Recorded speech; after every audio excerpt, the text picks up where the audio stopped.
में नया टी होए होए दुगो मुर्गा लिया और काटी इतना में नया टी होए होए होए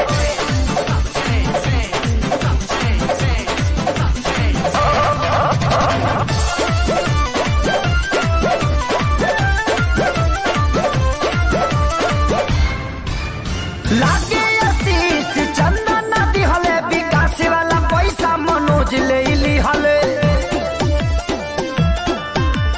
के नहीं के दे रे जल्दी बताओ सोनू हिसाब लेके हाली से आओ सबके बोटी न मिली तो बोला सबके बोटी न मिली तो बोला चुस के हुके तना जाती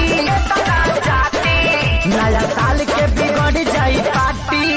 इतना में नया टी होए होए दुगो मुर्गा ले आओ और काटी इतना में नया टी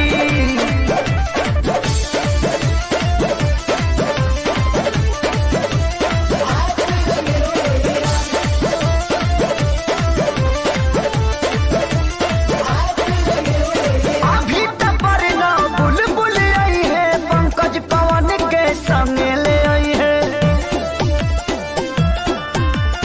ए मनु तू जदी खइबा ना कहारी कितना व्यवस्था करी है खेसारी मुरली लीटर 2 किलो चिकन मुरली लीटर 2 किलो चिकन खई है 18 गो घाटी